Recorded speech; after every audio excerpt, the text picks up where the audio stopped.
आज गुरु की पूजा का दिन है।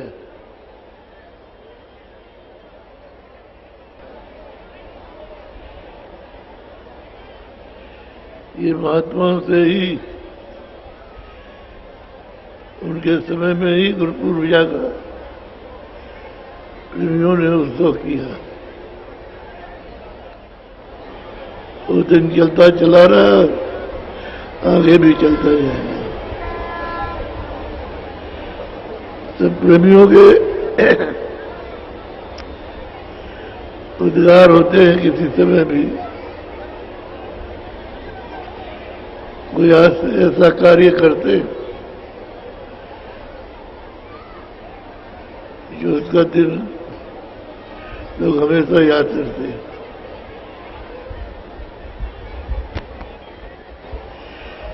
ऐसे समय में हमको प्रार्थना करनी चाहिए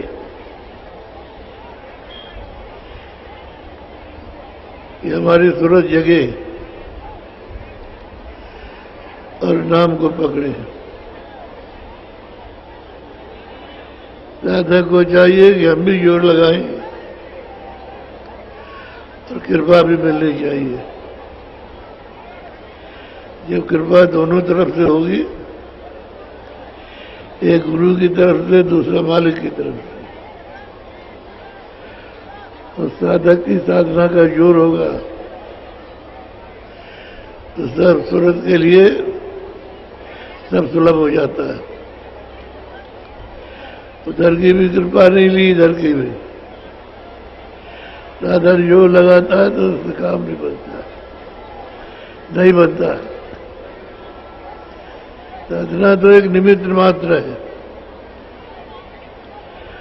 बाकी सब दया का काम है। रास्ते में खड़ा करना इसलिए होता है कि वह प्रकाश को बर्दाश्त नहीं कर सकता। जब भी प्रकाश को बर्दाश्त करेगा, जब साधक को गुरु अपना रूप दिखाते चलेंगे, तब बाद में स्थानीय रूप का दर्शन कर सकता है।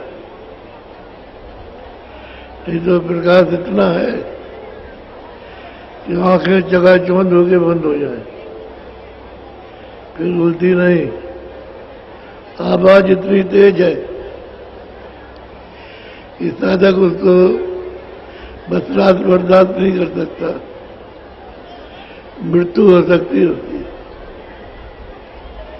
शरीर छोड़ सकता है। लेकिन गुरु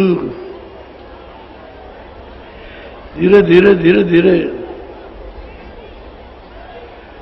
तो बर्दाश्त कराते हैं। साधकों में भी लिखा है, और जो परिपूर्ण होकर के आए उन्होंने भी कहा।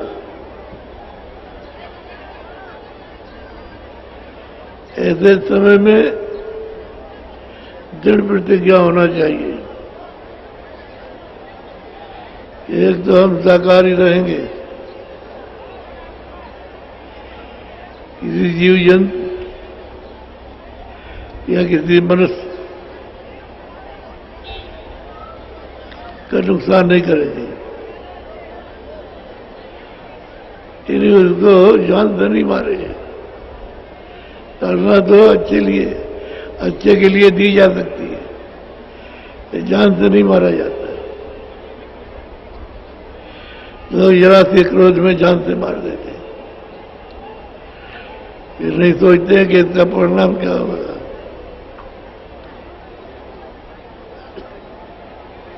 तो साधक को ये सब चीजें बताई जाती, जैसे तुमको तकलीफ है ऐसे दूसरे को भी तकलीफ है। पशुओं में सूरत रहती है, उसको भी तकलीफ है। कीड़ों में सूरत रहती है, उसको भी तकलीफ है। जो जहां जिस शरीर में है उसमें उसी तरह की पीड़ा मिलती है जैसे मनुष्य शरीर में आप अनुभव करते हो। तो आप तो दवा मांग लेते हो कि इस दर्द की दवा दे दीजिए, लेकिन पशु तो कह नहीं सकते। डॉक्टर बनाए गए लेकिन फिर भी पता नहीं लगा पाते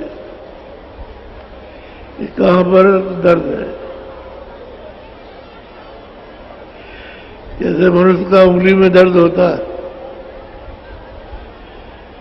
दांत में दर्द होता है, पैर की हड्डी में दर्द होता है,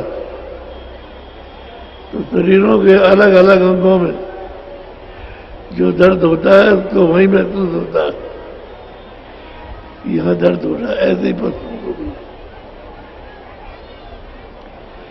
उनको भी उस दर्द का अनुभव वही होता है जहां हो रहा, लेकिन वो मांग नहीं सकते दवा कि हमको यहां दर्द हो रहा है, दवा दे दीजिए। आप मांग लेते हो क्योंकि आप में तत्व पूरे और पशु पंछियों में तत्व कम। इस वजह से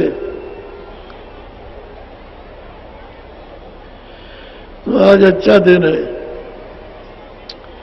याचना करने का। ऐसी कृपा और दया की जाए इस साल भर के अंदर हमारी सूरत शब्द को पकड़ ले और चढ़ने लगे। तो जब आप प्रतिज्ञा करोगे, करने के साथ साथ, तब तो वो कामयाब होगी। खाली मुंह से कह दिया और किया नहीं तो उसमें आपको सफलता नहीं मिलेगी, क्योंकि मुंह से तो कह दिया और मन और चित्त और बुद्धि तो उस तरफ लगे नहीं,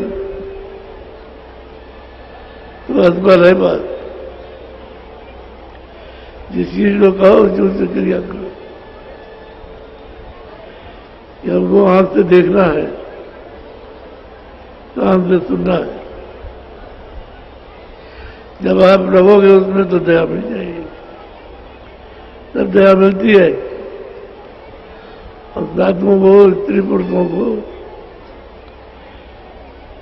दया मिल रही है और जगह जगह सुनने को भी मिलता है कि साधक ऐसी साधना करते जिनको अपने तन का होश नहीं है। और ये तो बात है ही, जब शरीर छोड़ेगी तुरंत तो शरीर का आभास नहीं रहे, क्योंकि जिसमें बैठी थी उससे ऊपर हो गई, निकल गई शरीर। और वहां का आनंद, लेकिन क्योंकि श्वास की पूंजी उसकी यहां रुकी पड़ी हुई है, तो वापस आएगी तब श्वास की पूंजी चलेगी। नहीं उतने दिनों तक, जब तक ऊपर में जितने घंटों रहेगी श्वास बंद रहेगी। श्वास तुरंत के साथ निकलती है, तो तुरंत यहां रहता नहीं तो श्वास नहीं निकलेगी, तो आयु बढ़ जाएगी। जैसे 50 बरस का है तो 100 बरस भी जा सकता है, 100 बरस का है तो 150 बरस भी जा सकता है। ये संभव है। सांस की पूंजी नहीं निकलेगी तो आयु बढ़ जाएगी, और हमेशा बढ़ती रही, अभी बढ़ रही, आगे भी बढ़ेगी।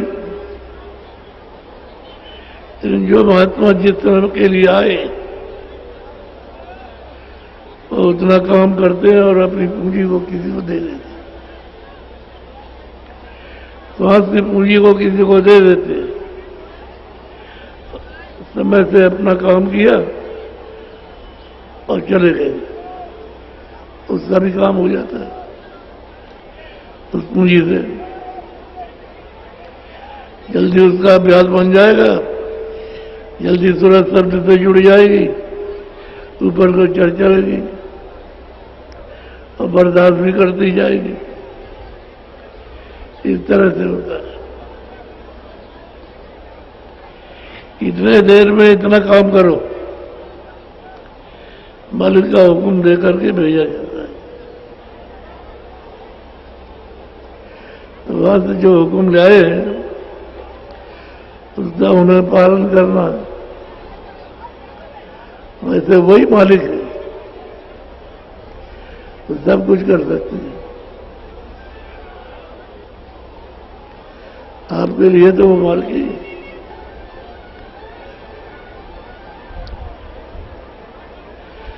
आज पूजा का ये दिन माना जाता है।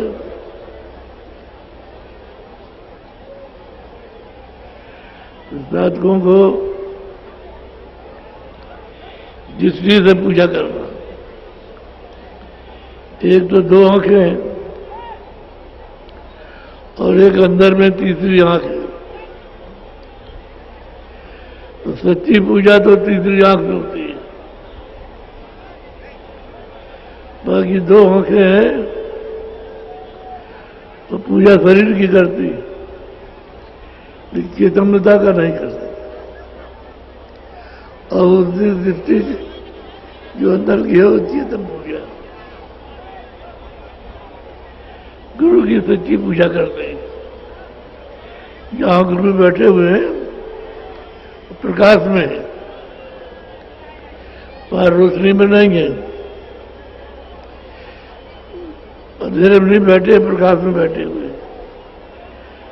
वहां भी उजाला, उनके चारों तरफ भी उजाला ही उजाला है। और गुरु का वो जो दरबार है, जब गुरु के दरबार में जाओगे तो ऊपर भी दिखाई देता है, नीचे भी दिखाई देता है,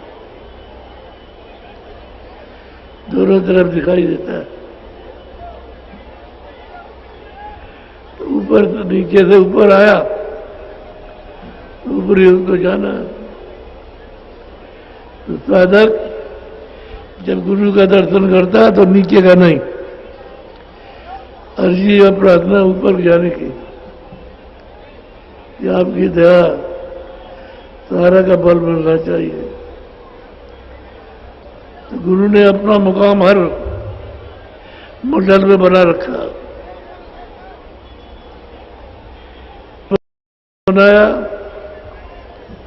ईश्वर के लोक में, ब्रह्मलोक में भी बनाया, पारलोक में भी उनका स्थान बना,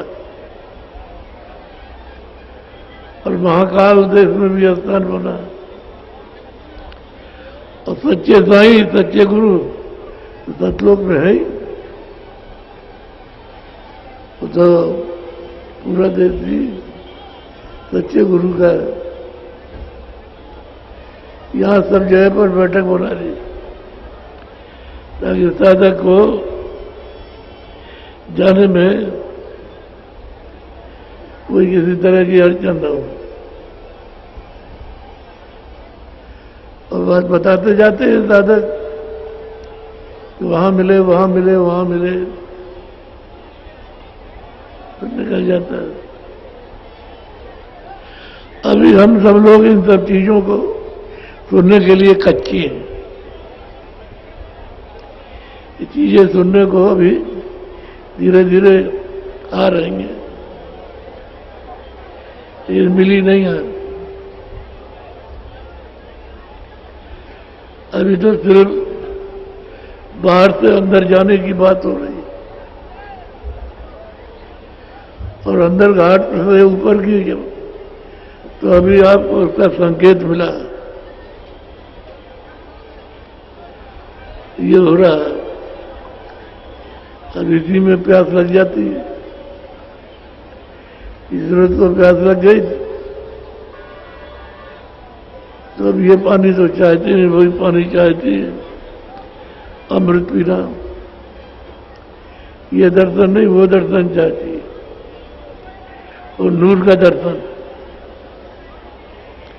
चेतन दर्शन वो चाहती है, ये नहीं। तो इसलिए कदर है कि इसी से वाक को समझाओ, इसी से वो समझाया जा सकता है। ये नहीं रहेगा तो समझाया नहीं जा सकता। तो इसकी महिमा पहले, इसी से बात को समझाओ कि ये भी पूजनीय है। यहां मृतलोक में तो ये पूजनीय है, ये नहीं मिलेगा तो रास्ते ही नहीं कोई बताएगा। तो जो चुप रहो सब लोग, बकवासबाजी मत करो, चुपचाप बैठ जाओ, चुपचाप। ये एक बाजार नहीं है जहां सब्जी खरीद रही हो।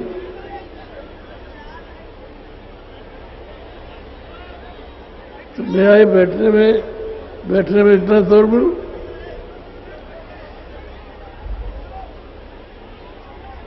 वहां खड़े हो जाओ जो बोलती हो। अगर ज्यादा बोले तो इनको उठा ले जाओ बाहर।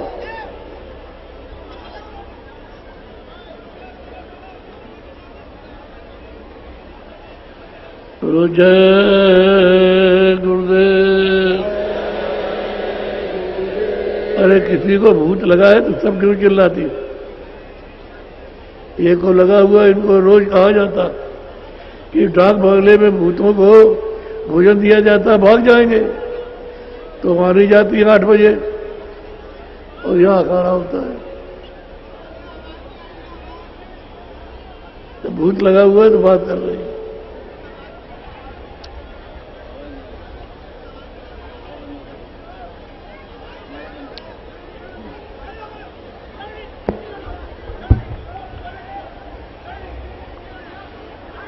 अब सूरत पूछे स्वामी से, भेद कहो अपना तुम मोसे। सूरत पूछती है कि स्वामी आप यहां आए हो तो आप अपना भेद बताइए, यहां पर रहते कहाँ हो? कोई रहने की जगह होगी, कोई स्थान होगा, तो कहाँ रहते हो? तो आप तो अपना भेज दीजिए। तो यहाँ चिताने आए हो तो हम तो यहाँ बहुत दिनों से रह रहे हैं। बोलो। बास तुम्हारा कौन लोक में, यहाँ तुम कौन मौज में। तो कहते हैं आपका निवास किस लोक में है, और जहां से आए हुए तो किस मौज में आए? एक तो ये बताइए कि आप किस लोक में रहते हैं और आपकी इच्छा क्या है, क्या हमसे आप चाहते हैं? यहां कैसे आए? रूप तो आपने बड़ मोहित करने वाला दावा किया, लेकिन हमारे प्रश्न का उत्तर तो दीजिए और अब पता ठिकाना बताइए तो हमको मालूम हो कि आप कहाँ रहते हैं। बोलो। देश तुम्हारा कितनी दूर, खोजे सूरत न पावे मूर। सूरत कहती है कि हमने यहां सब जगह खोजा, यहां सब जगह खोजा मृतलोक में। जब स्वर्ग में गए तो वहां सब जगह खोजा, वहां भी आप नहीं मिले। वैकुंठ में गए तो वहां भी सब जगह आप, वहां भी कहीं पता नहीं चला। ईश्वर के मुकाम में देखा तो वहां नहीं कहीं। तो कहां और कितनी दूर है? क्या आप इन लोगों में रहते हैं या यहाँ कहाँ रहते हैं, और यहाँ से कितनी दूर आपका देश है? तो ये भी दया करके बताइए। बोलो। मैं बिछुड़ी तुमसे कहो कैसे, देश पराए आई जैसे। कहते हैं मैं आप का देश और आपको क्यों बिछुड़ गई, और पराए देश को आकर के मैंने अपना क्यों माना। ये हमारा देश है, हमारा देश है, हमारा देश है, ये हमने क्यों माना। बोलो। मेरा हाल भिन्न कर गाओ, देश अपना मोहि लखाओ। और मेरा पता अलग अलग करके मुझे बताइए, और फिर अपना बताइए कि आप किस देश में रहते हैं। बरोबर। मन तन संग पड़ी मैं कब से, दुख पायो बहुतक मैं जब से। और ये बताइए कि मैं तन के साथ और मन के साथ इस शरीर में कब से पड़ी हूं, और यहां रह करके तो मैंने बहुत दुख उठाए, और अब भी दुख उठा रहे, और कहीं सुख नहीं मिल रहा।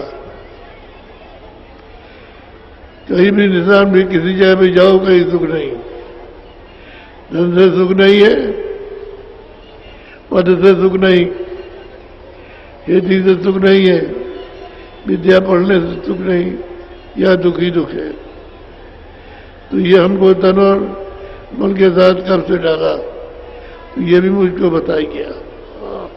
क्यों भूली मैं देश तुम्हारा, आए पड़ी परदेश निहारा। और जिस देश की बात करते हो कि हमारे देश चलो, तो आपका देश में क्यों बिछुड़ गई, और पराये देश में आकर के हमने क्यों पराये देश को अपना कहा।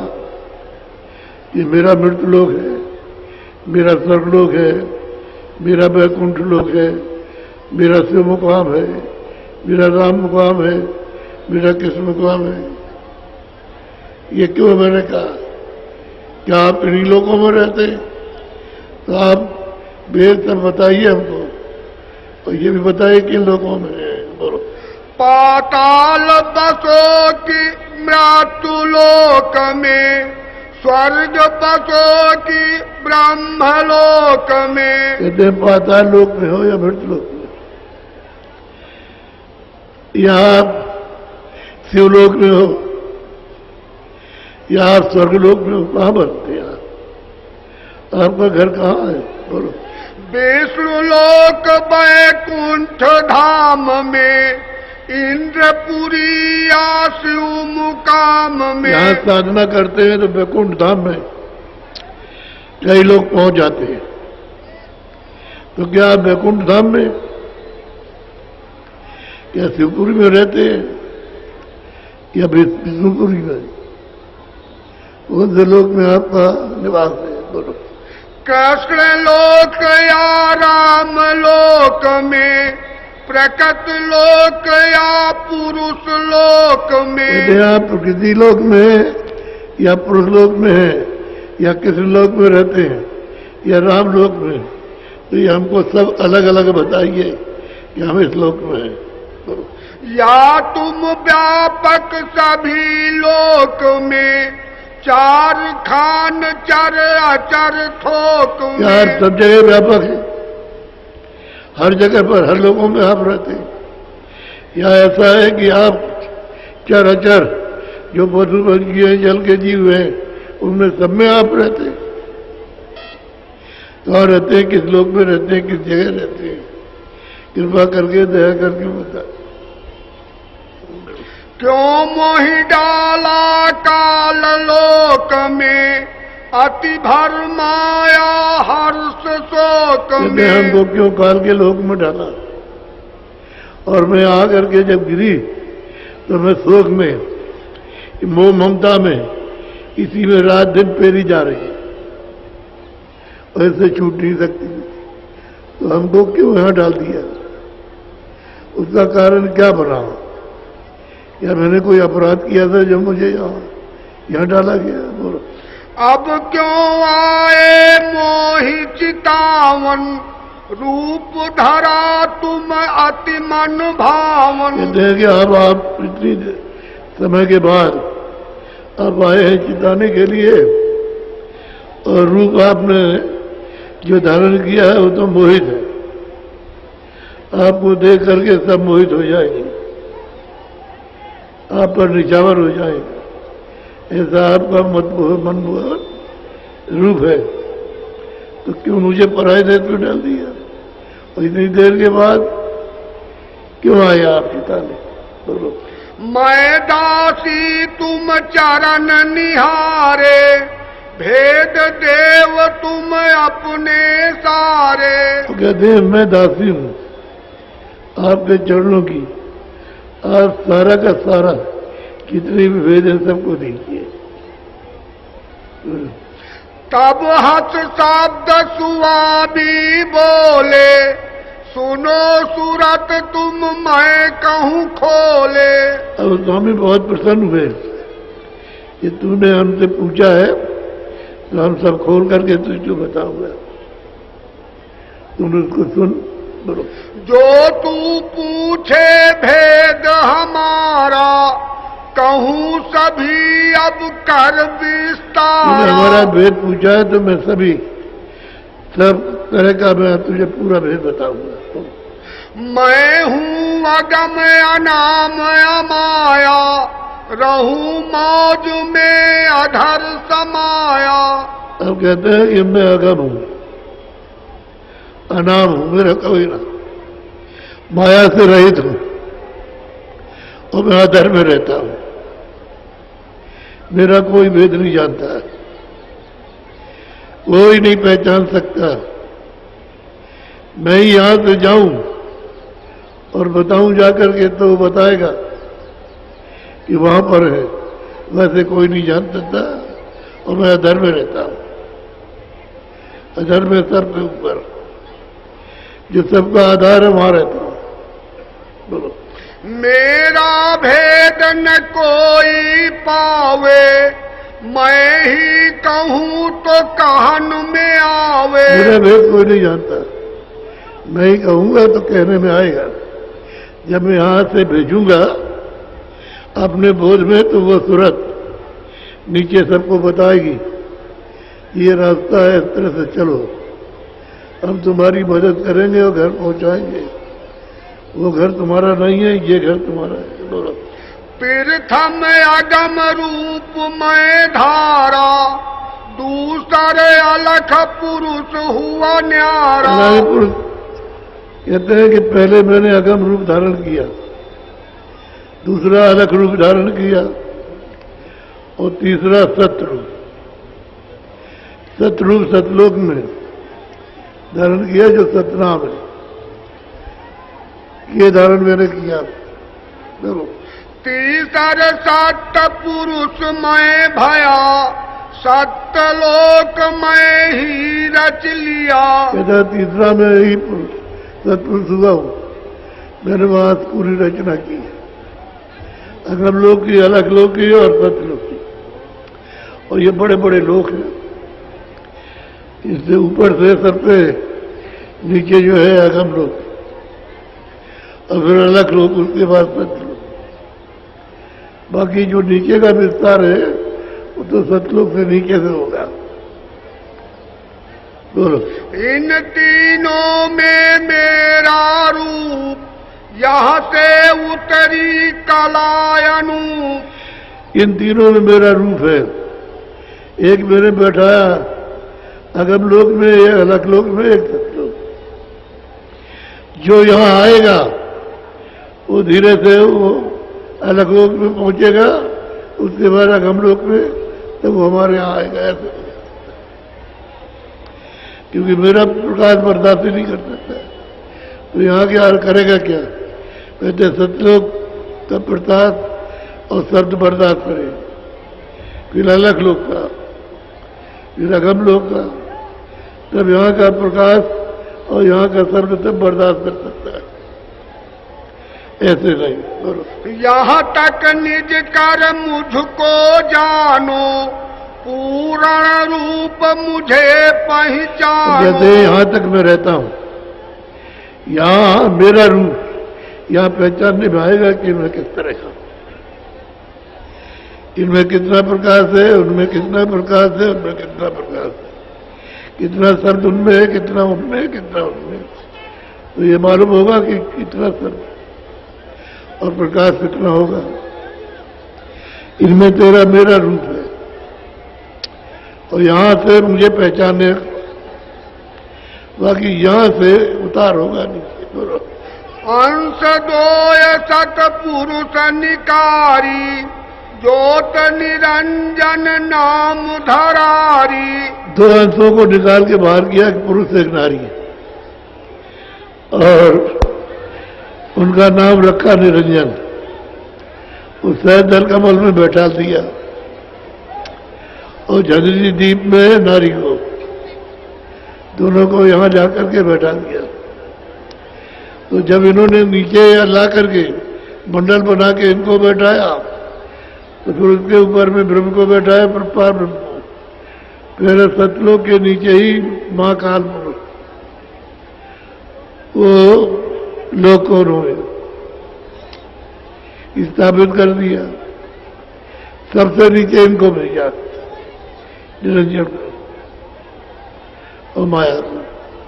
यह दो कला उतर कर आई, झंझरी दीप में आन समाई। देखिए यहाँ दोनों कलाएं उतर के आई है, एक झंझरी दीप में बैठ गई, दूसरी से दरके में बैठ गई। यहाँ बैठ करके बोलो, यहाँ बैठ त्रिलोकी रची, 5 3 की धूम अब मची। कहते हैं यहाँ बैठकर मसाला तैयार उन्होंने किया, मसाला तैयार किया इन्होंने अपने लोग का भी। नीचे ब्रह्म है, 3 वैकुंठ है, स्वर्ग है, और नीचे मृतलोक है। इसका मसाला उन्होंने तैयार किया।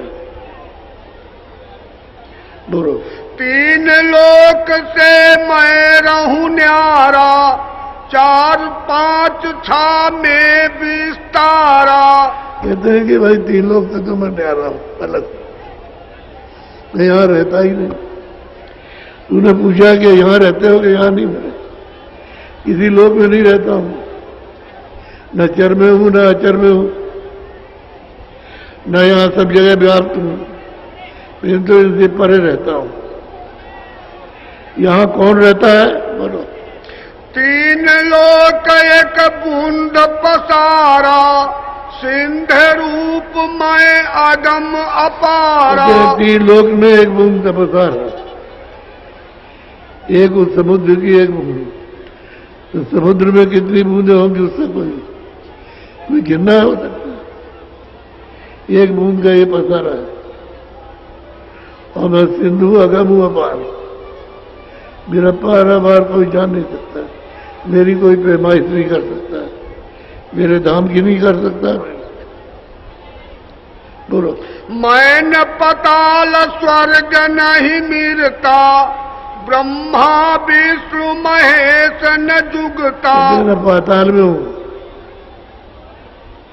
न मैं आऊं न ब्रह्मा हूं, न विष्णु न शिव, राम हूं न कृष्ण, न पृथ्वीलोक में हूं और न प्रकृति लोक में हूं, न माया के देश में। बोलो, नहीं गोलोक नहीं साकेत, इंद्रपुरी नहीं ब्रह्म समेत। कहते किसी में भी नहीं हूं, साकेत लोक में नहीं हूं, राम कृष्ण लोक में नहीं हूं और इंद्रपुरी में नहीं हूं। बोलो,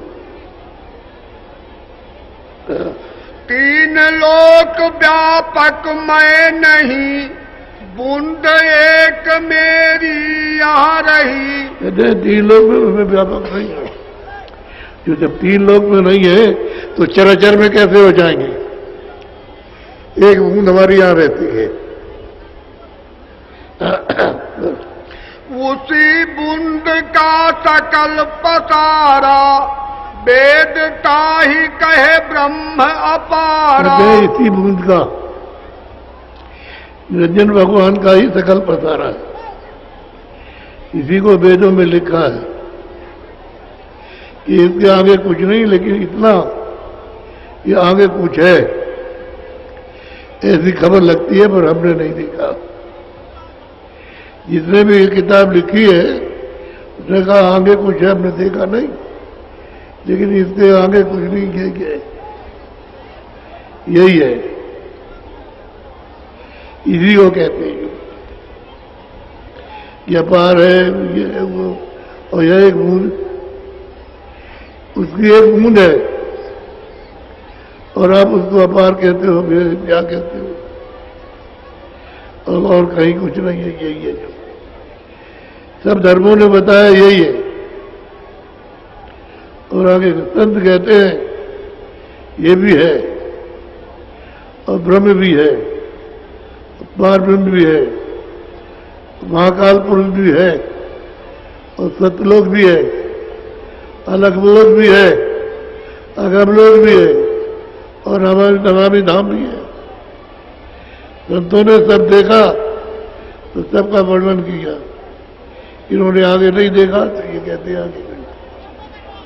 ये एक बूंद ही है, तो जब बूंद को सिंध कह देंगे कैसे पूरा जान लेंगे। और संत आए तब उन्होंने पूरा बताया कि वहां की एक बूंद काम कर रही है, तो आप मानने को तैयार नहीं। वो कहते हैं तुम नहीं मानते चलो हमारे साथ, कहते हम नहीं जाएंगे आपके साथ, हम तो इसी को सब कुछ मानेंगे। तो चलते भी नहीं, जाते भी नहीं, इसी को कहते हैं, और उसको नहीं मानते। जो अपना है उसको मानते नहीं, अपना घर है, अपना देश है, अपने मालिक उसको नहीं मानते और इसको मानते। तो फिर कैसे आप स्थिर रहेंगे? ये तो ये भी सब नाश हो जाएगा, तो निरंजन भी नाश हो जाएंगे, तो ब्रह्म भी नाश हो जाएंगे, पार ब्रह्म भी नाश हो जाएंगे, महाकाल सबको समेट लेगा और समेट करके चिटाई की तरह से अपने नाके में रख लेगा। और महाकाल के ऊपर में सतलोक है, ये इसके नीचे है, और सतपुरुष ने इन सबको निकाल दिया। उनके देश में काल नहीं है, इसलिए सूरज तू डर मत। एक दफे मौज हुई तो एक दफे अब कभी नहीं होगी। काल को बाहर निकाल दिया हमारे देश में, तेरे देश में अब कभी नहीं जाएगा। बोलो।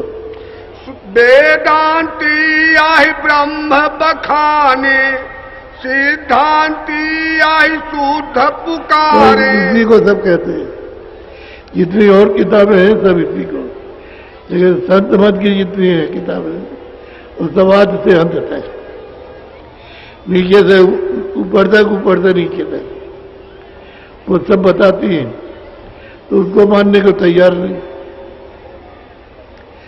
तो आखिर तो किसी ने लिखा, तो वो भी तो किसी ने लिखा है, उसको मानने को तैयार है, इसको भी मान लो।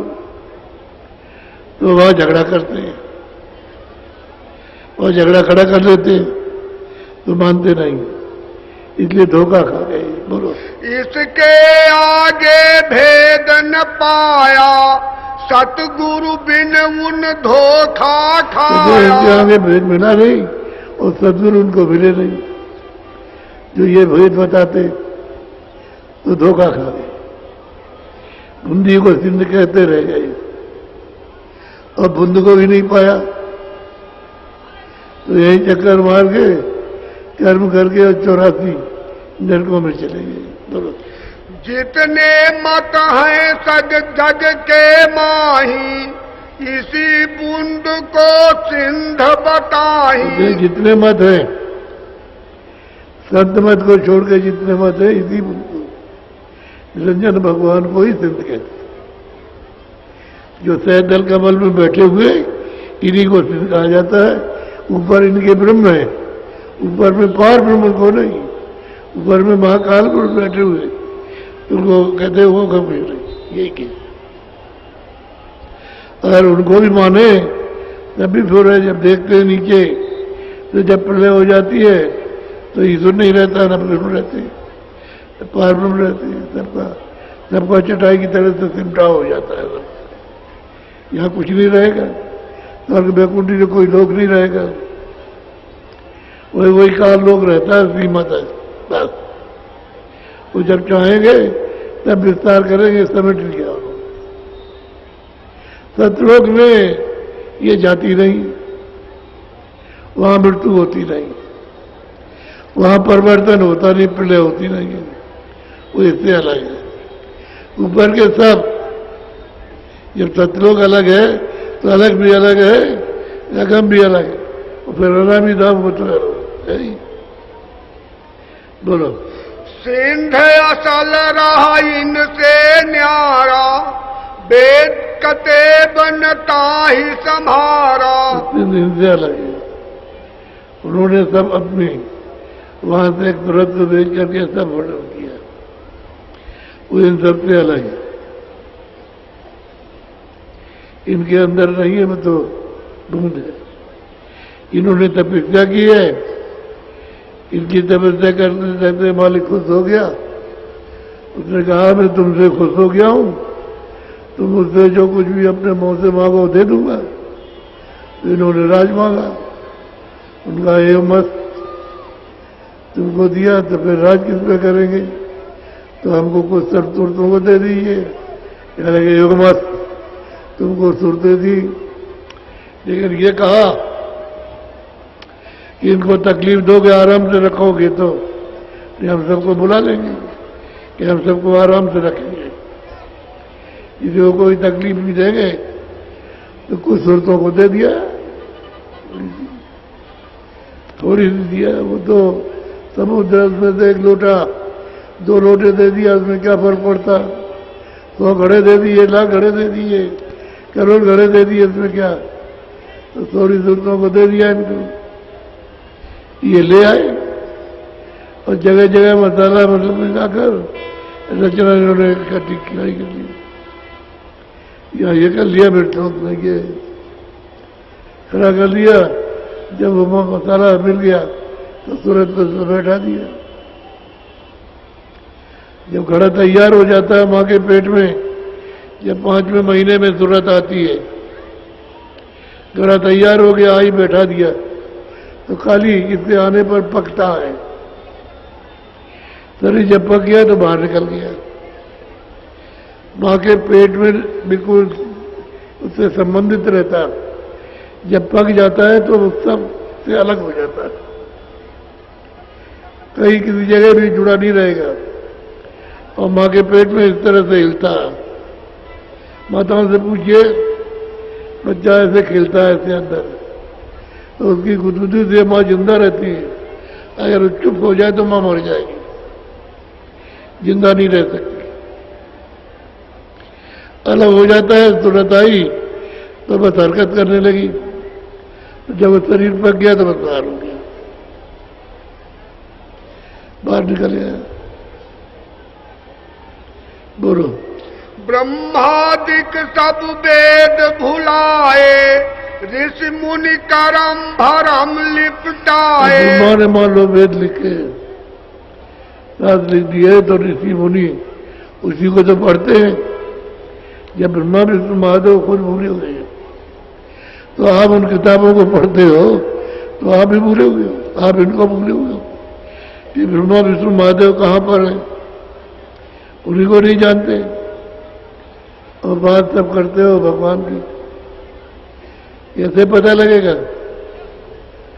कि आप उनको जानते हैं? कैसे देखा, कहाँ पर है, तो बता देते हैं सब जगह है। ऐसे कई काम बनता है बातों से।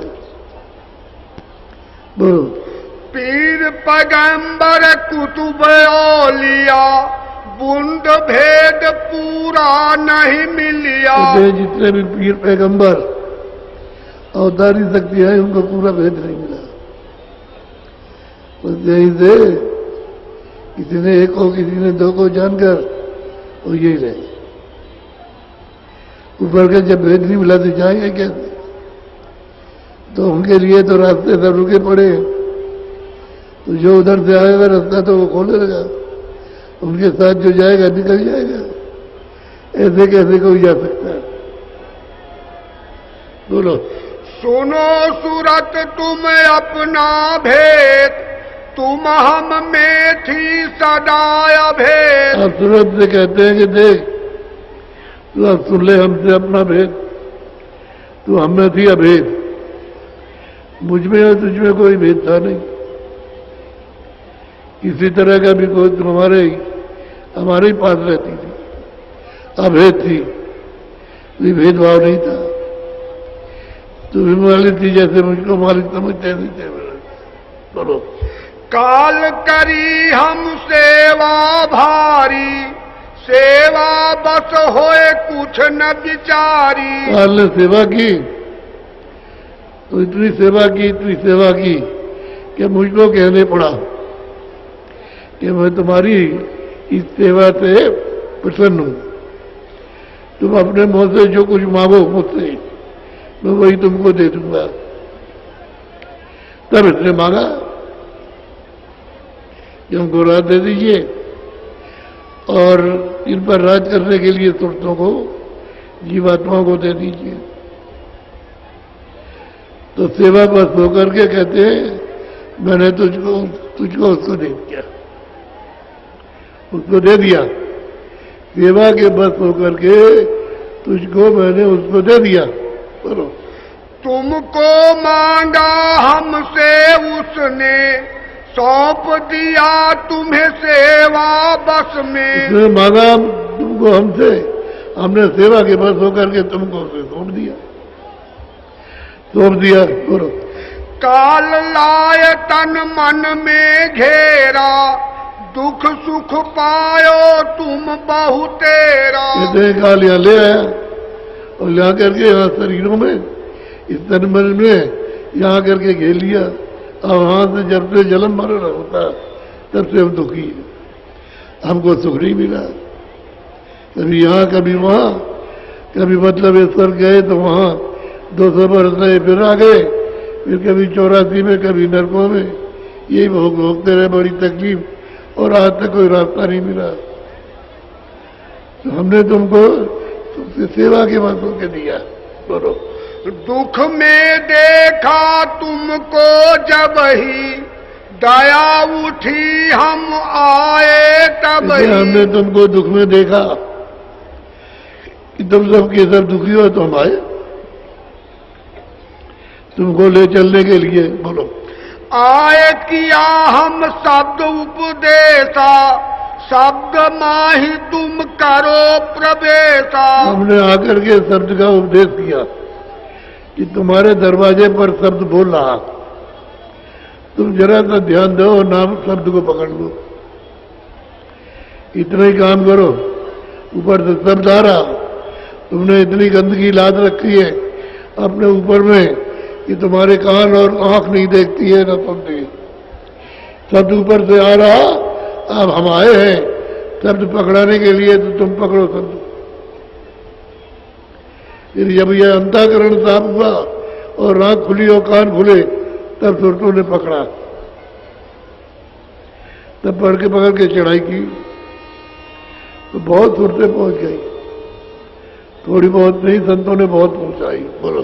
शब्द शब्द पौड़ी हम रची, चढ़ चढ़ पहुंचो नगरी साची। कहते हैं शब्द हमने पौड़ी बनाई है, यहां से शब्द पकड़ो, खड्डा शंख का ऊपर आ रहा है, दूसरे स्थान का उसको पकड़ो, उसके ऊपर आ रहा है तीसरे स्थान का, उसको पकड़ो, उसके बाद में उधर से आ रहा है चौथे स्थान का, उसको पकड़ो, तो सतलोक से शब्द आ रहा है, उसको पकड़ लो और पहुंच चलो सच्ची अपनी नगरी में, सब जो है अपने देश में।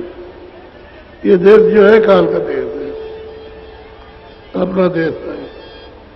तो हमने सीढ़ी बना की, चढ़ने के लिए चढ़ जाओ, ऐसे उतर के आए हो, इसी सीढ़ी से उतर आए और तुमने यहाँ गंदगी को जमा कर लिया, गंदे हो गए। अब गंदगी हटती नहीं तब तक तुम जगते नहीं, आंख नहीं खुलेगी, कान नहीं, गंदगी हट जाएगी तो कान खुल जाएगी, आंख खुल जाएगी। फिर पकड़ के चढ़ो, चढ़ करके चलो और घर पहुंचो अपने सच्चे देश में। बूंद देश को छोड़ो अब ही, सिंध देश चल खेलो तब ही। ये बूंद देश को अब छोड़ दो, हम आए और चलो अब सिंध देश में चल के खेलो, आनंद लो। वहां कोई मरता जलमता नहीं है, सदा आनंद एक रस, वहां एक रस रहते हैं, अस्थाई है, कभी उसका विनाश नहीं होता। हम इसलिए आए तुमको ले चलने के लिए। बोलो। बूंद देश त्रिलोकी जानो, रचन मुरक्कब यहाँ पहचानो। ये बूंद देश त्रिलोकी है और यहाँ मिलोरी, ये तत्वों की मिलोरी है। इसमें जीवात्मा को बंद किया, कहीं पर सूक्ष्म, कहीं पर उससे थोड़े मोटे, कहीं उससे मोटे, कहीं उससे मोटे, कहीं उससे मोटे, और सबसे मोटा है मनुष्य। ये खोल है, इसी में पशु पंछी सब आ जाते हैं, जल पृथ्वी अग्नि वायु आकाश, इसमें सब के सब आ जाते हैं। इस खोल में ला करके बंद कर रही है।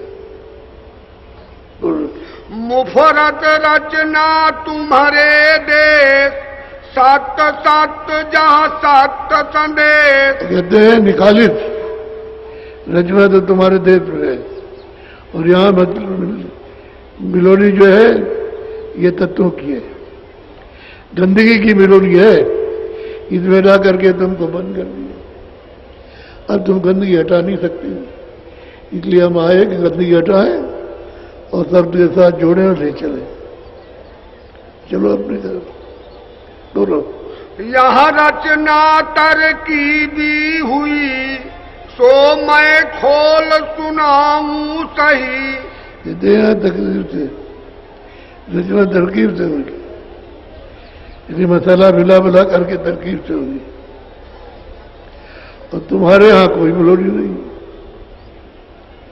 वहां चलो स्वच्छ निर्मल पवित्र देश है और रहो आनंद से। मुफरत बूंद हमारी आई, दूसर माया आन मिलाई। तो जो हमारी बूंद आई है वो तो मिलोनी में आई, तुम इसको पकड़े रहोगे तो नहीं जा सकते। वो जो महात्मा आए उनको पकड़ो तो निकल जाओगे, तो उनके पास पहुंचते ही नहीं, उनकी खोज ही नहीं करते कि खोज करें तो उनके पास पहुंच जाए। वो जानते नहीं महात्मा किसको कहते हैं, तो बस वहीं रह जाते। जब तक समय पूरा हुआ तो मकान ने निकाल दिया। फिर वहां जब मिलने का समय आता है तो वही कर्मों का हिसाब देखते हैं।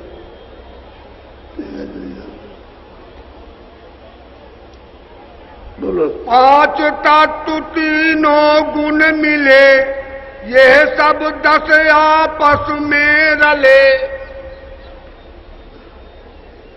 बस बस जय गुरुदेव।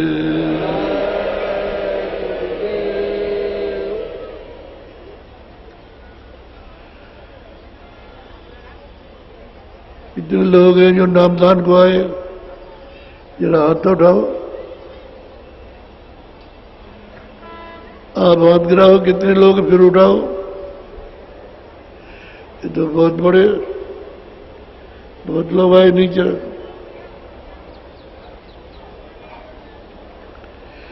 दो चीजों का आपको पालन करना है,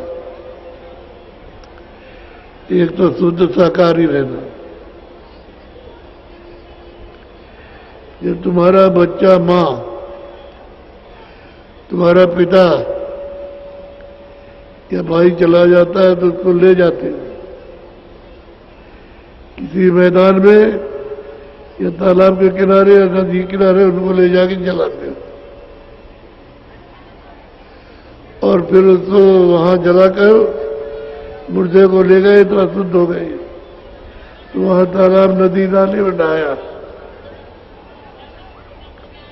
कपड़े धोते हो, क्यों भाई क्यों ऐसा करते हो? कह लगा हम अशुद्ध हो गए। क्यों अशुद्ध हो गए? कह लगे मैंने मुर्दा ढोया। तो अभी तो तुम्हारी माँ थी, तुम्हारा बच्चा था। कह लगे नहीं नहीं, माँ बच्चा नहीं था, हम मुर्दा ले आए। तो मुर्दे से हम अशुद्ध हो गए। अब मुझे ये शरीर धोना, कपड़े धोने हैं और मकान धोना, 8 दिन तक धोता, 12 दिन तक ये धोता रहूंगा, नहाता रहूंगा। 13वें दिन 13 ही करूंगा और सब गांव वालों को खिलाऊंगा, तब मैं समझूंगा कि शुद्ध हो गया। तो ये बताओ कि पशु है, पंछी है, जैसे जीव है, ये हिरन है, खरगोश है, ये मुर्गी मुर्गा गाय भैंस, इनको काट करके और बस ऊपर का चमड़ा अलग, अंदर का सब मांस निकाल करके और उसको कढ़ाई में अच्छी तरह से बना बुनू करके इधर मुंह से खाया और यहां रखा, या सीधा पेट में रखते हो। तो ये बोलो कि कितना तुम्हारा शुद्ध शरीर है। ये मुर्दा आपने पेट में रखा है, तो इसको रखा है तो कितनी कड़ी सजा देगा? सजा कितनी कड़ी देगा? वाले नरक में ले जाओ जहां पर खंभों में जलाए जाते 4 लाख बरस तक, 4 लाख बरस तक। सोच लो 4 लाख कितने होते हैं। और जब ये पूरा हो जाए तो वहां है कि उस नाम वाले नरक में ले जाओ, 1 बरस के लिए 1 लाख बरस के लिए काटो, तो दिन रात कटाई हो रही है।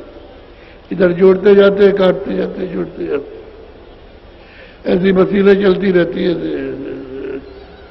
लाखों बरस तक।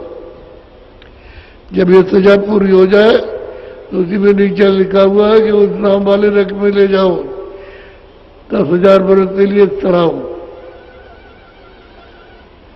तो तुमको तो मौका सतयुग, त्रेता, द्वापर, कलयुग चलाएगा, मिलेगा ही। और 1 सेकंड को आपको फुर्सत नहीं कि आपको फुर्सत मिल जाए। तो ये आफत को क्यों आप पाते? अरे जीवात्मा की रक्षा करो। हम तो आपको हित के लिए समझा रहे हैं और सही सही चीज बता रहे हैं कि आप अपनी जीवात्मा की रक्षा करो, निकालिए, होने वाला है। ये दबदबा जो है ये गिरने वाला है, वो तैयार खड़ा हुआ है ले जाने के लिए। तो अच्छा है कि तुम साकारी हो जाओ और ये रास्ता चल दो। फिर ये सुनने को आपको मिलेगा नहीं। और कोई नशा मत करो जिससे बुद्धि पागल हो जाए और माँ को, बहन को, लड़की को न पहचान करो, उसी को पकड़ने लगे। माँ को पकड़ लिया, बहन को, और कमरे में घसीले लिया जाए। जब लड़की ने समझाया कि तो माँ ये बहन है, तो उसको छोड़ के लड़की को घसीटने लगे।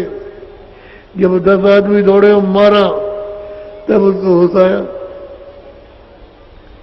कि अब ये क्या कर रहे थे। अरे बुद्धि पागल हो गई, तो ज्ञान सुन लो क्या? वो तो सब कुछ कर सकता है। अच्छा, इसका क्या दंड होगा? और भी ज्यादा दंड। तो देखो घर घर में,